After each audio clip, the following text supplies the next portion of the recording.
Okay, we're in. This is the start of the Bristol Energy Committee meeting on June 17th. And we have a small group so far. We're hoping that a few more will arrive in the next few minutes. I'll just go over the agenda. We're going to hear about the window dressers, which is what we did last year. You all know, we were a part of that. Stephen was going to talk about that. And then I want to talk a little bit about the EV webinar, the electric vehicle webinar that I watched. It was on May 20th, and it was really great. And I think I'd like to get it put on the Bristol Energy Committee webpage if we feel like that's a good idea. I did put it out to Ian and asked him how he felt about it too. And then another thing I want to talk about is this Think Resilience online self-directed course that anyone can take, and it's put out by Post Carbon Institute. It's a nonprofit helping communities transition to more sustainable, resilient thing. And then another thing on the agenda is, well, the Bristol community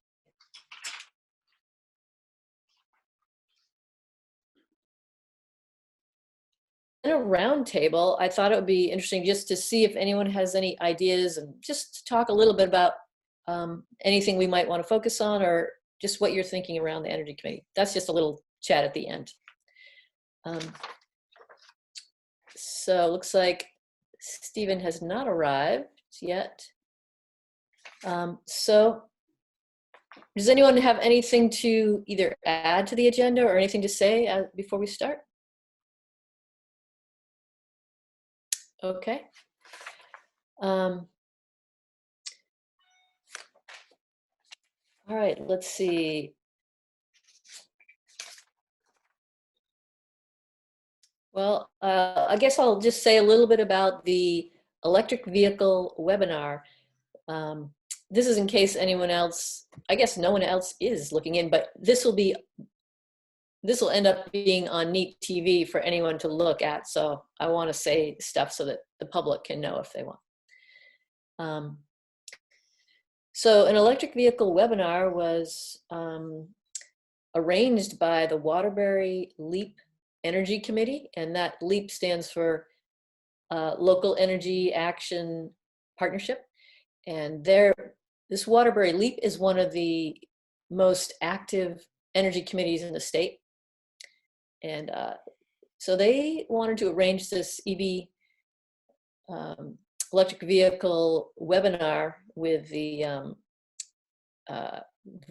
Drive Electric Vermont. And they got a panel and they got a great presenter on there. And it ended up being a very good webinar with all sorts of information on the latest differences and similarities between hybrid electric plug-ins and all electric vehicles, all kinds of different models. You know, people had questions about battery storage and mileage and all sorts of different things. And so a lot of questions were answered.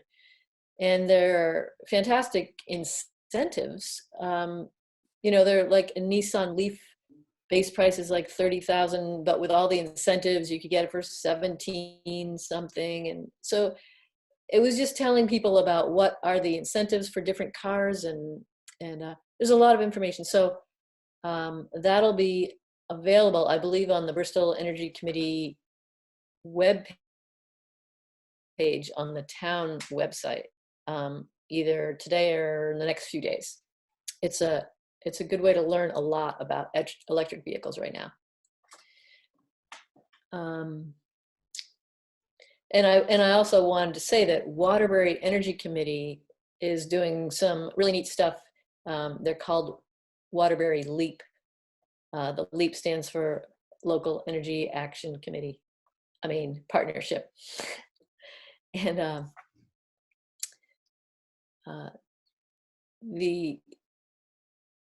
this Duncan McDougall is the chair of that committee, and he's just leading a lot of innovative things for energy committees around. And so I think I ought to check out that a little more in detail, because it might be inspiring for us. All right. So that's about it on the EV webinar.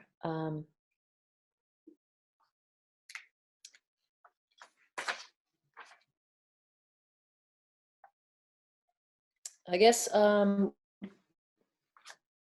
I could say, I'll say a little bit about this next one, Think Resilience. It is a self-directed online course with 22 different videos and little essays that really take a look at our history with energy and what is really going to be needed for resilience and sustainability as we go forward. And it seems like a really well done project done by let's see, what is it called again? It's Post Carbon Institute. So I will probably see if I can get a link on the webpage, but you can probably look it up under Think Resilience, self-directed online course, self-directed course. It's basically helping the world transition away from fossil fuels to build a more sustainable, resilient, to build more local, sustainable, resilient communities. And it's offered for free. That's a great thing about it during this COVID time. So people can get on there and sign up themselves and just go at your own pace, go through the different videos, different lessons. It's, it starts out with kind of the basic, the past 100 years, and then it goes from there. And I have only gotten to like the 4th video myself, and there's 22 or about 22. So I'm looking forward to seeing more of it. One of the things that I first heard about it, because a friend sent it to me and said, hey, it was pitched by or at least it's going through the Charlotte Library. So lots of people in the community have signed up for it, and they're looking at the things either in their own time, I think, and then they meet once a week at noon on Zoom to discuss what they learned in the last lesson. So they're going to meet 7 times and go through it.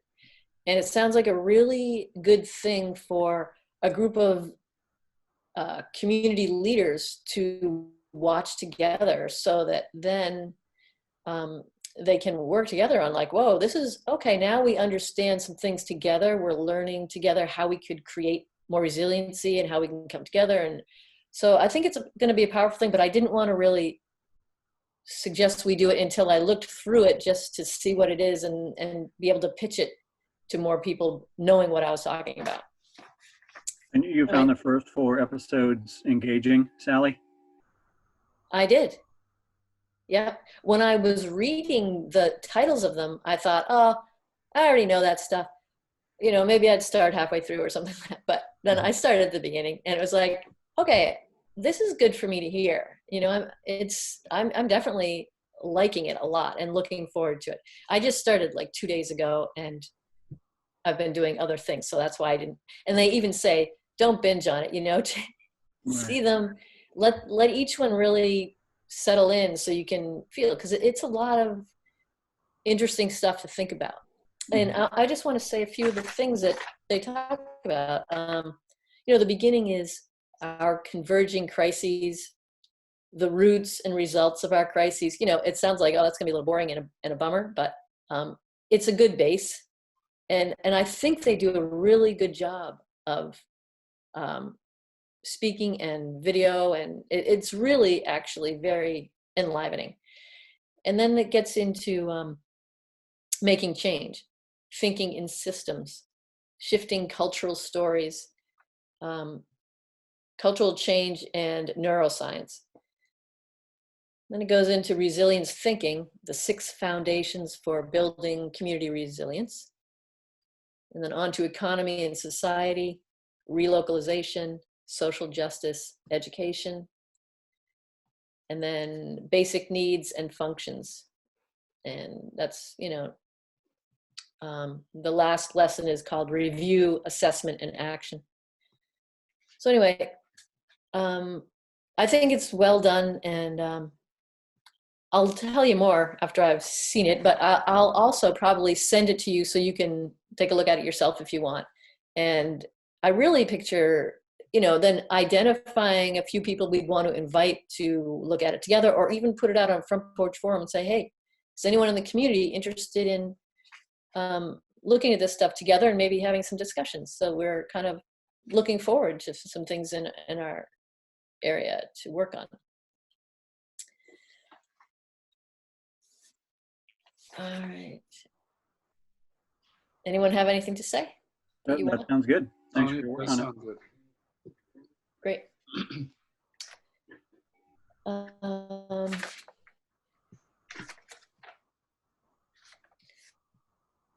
Okay, now we're gonna get fast, I can see. So then the next thing is the update on the Bristol solar array. So I just got an email from Peter Carruthers a couple of days ago, and he said, have you heard that when we finally got site control, that is the lease agreement from the Bristol Select Board, Green Mountain Power's list had grown substantially as for them to check their line capacity for the AES3 power to go to a substation. So there, that means that it puts Acorn back to like October before they'll even receive word. So he says that's a severe hit to our schedule, but we are pressing on. So that's where it's at. Just wait until GMP has time to figure out stuff with the, hooking up the power to the substation. Let's see. Yeah, we're really getting down there. Since Stephen's not here. I think Stephen did say, maybe Carl, you and I got an email from him, I think, because we were going to maybe be going to some either meeting or something that window dressers were having. Right. I didn't go to that meeting. I missed it. I think you probably did. You were at school. Right. Yeah. So I don't really have the update for that, but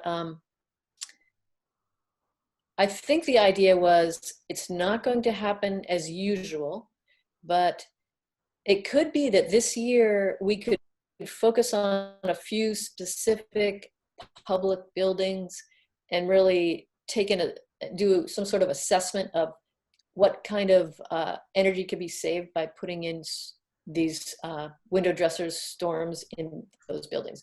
And already I thought it would be interesting to check out the library with those kind of leaking high windows. So that might be a project that we could do, we could look into that. Sure. My wife is on the library board and is in a library board meeting right now, even as we speak. Oh, that's great. So I can run that by her. All right, great. Excellent.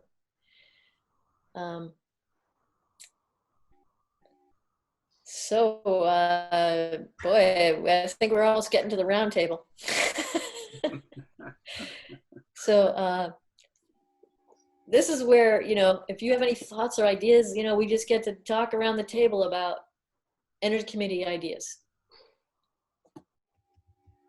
Well, I was taking a walk today and I was thinking about this meeting and I was feeling like kind of stymied by COVID. It's ground so many things to a halt that I didn't give it a huge amount of thought, but I feel like we have to get really creative to think about what we can actually really do in the present circumstances. Yeah, I agree. Well, I think it might be then maybe worth doing something like this, like think resilience, where we can just do that and learn more, get more steeped in resilience and sustainability and what's going on as far as transitioning and what makes sense and all that. Mm-hmm. That kind of thing. We could also explore what other energy committees are doing around the state, although they're probably having a similar thing we are, Right. as far as hard to think of what to do. They may be, or they may have had some flashes of inspiration that we can just steal their good ideas. Yeah, great.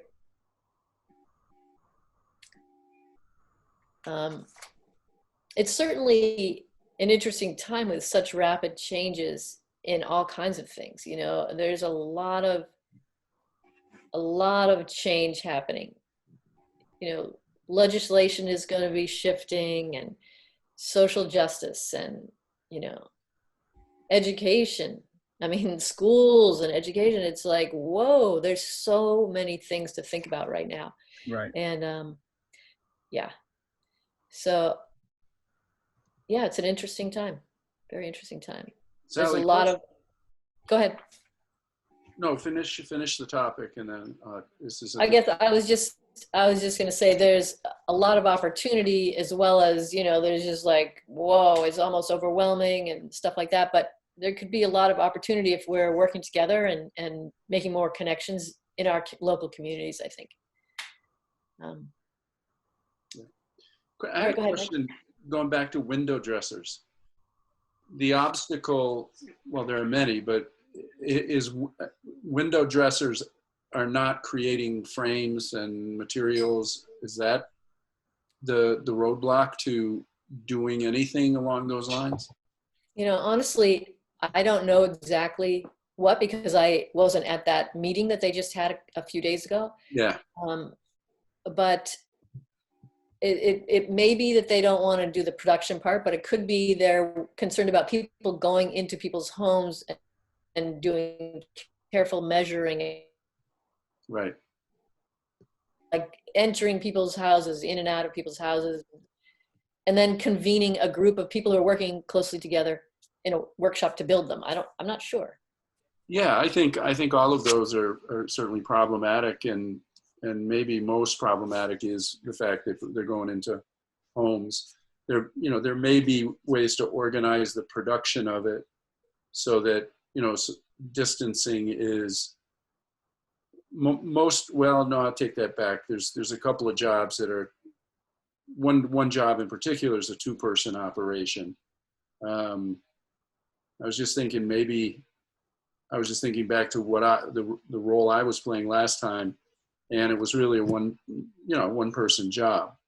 Yeah. And so it'd be very easy to rotate people through, with in between shifts with sanitizing and all of that kind of stuff. So, I mean, we'll see what the meeting was about. Yeah.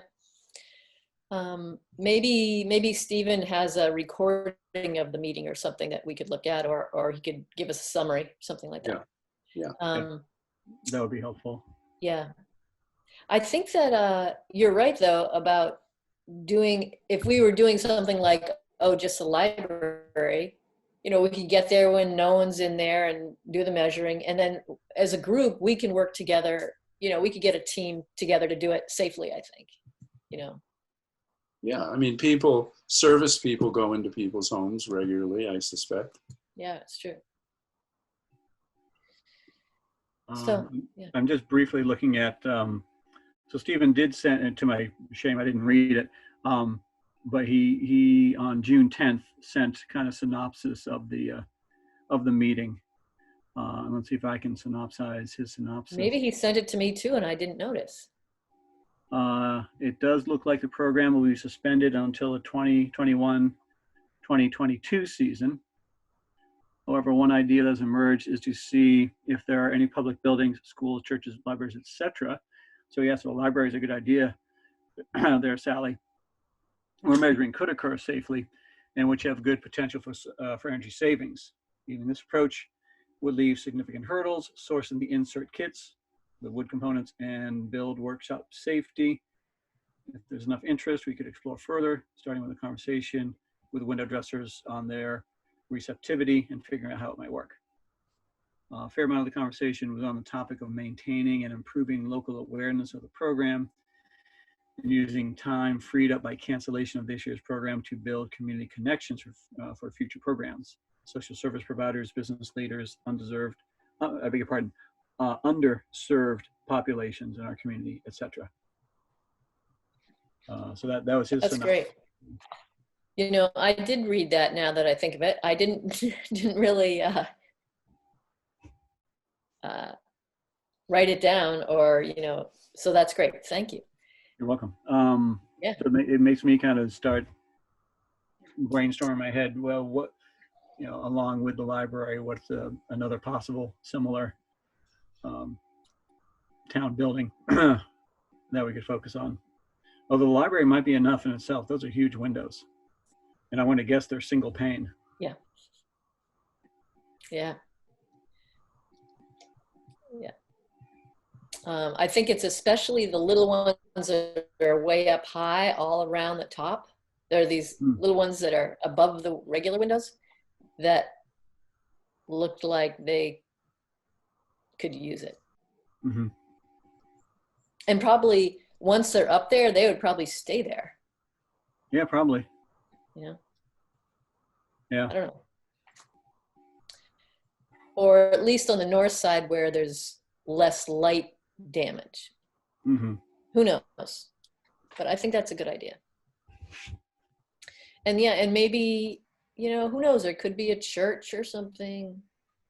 Might want it just to look into.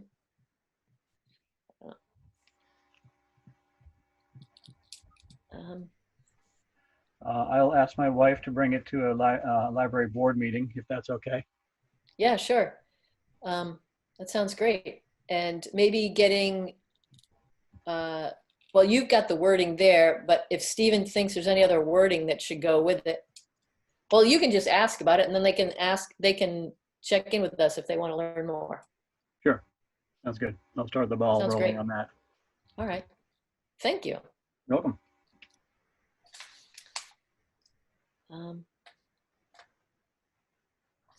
Well, let's see.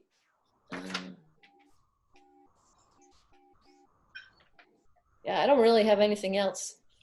I think we might be leaving pretty early tonight. Shortest meeting ever. Really? No, I really like the idea of the resilience project, though. I think that's something people get on board with. Great. Great. All right. I'll watch it so that I really know what it's all about, and then and I'll send it to you guys in case you want to look at it at all. That'd be great. Thank you. I would, yeah. Yeah, I'll send it to the whole Energy Committee. And also, I don't know, and I think the EV webinar will be on the website, but I may put that in Front Porch Forum too, just in case people are interested in that from the Energy Committee. All right, great. Well, that'll be fun to get involved in that if we do that. Yeah. That resilience thing. Great. Well, now you got an evening, and it's still really nice out. Yeah. I might work on my garden a little bit. All right, great. Perfect. All Well, right. Thank you so much for being here. Good to see you all, and you two, the three of us, and Sean. Yeah. And yeah. Yeah. Thank you, Shelley. Enjoy all the lovely days coming up. Yeah, no doubt. All right.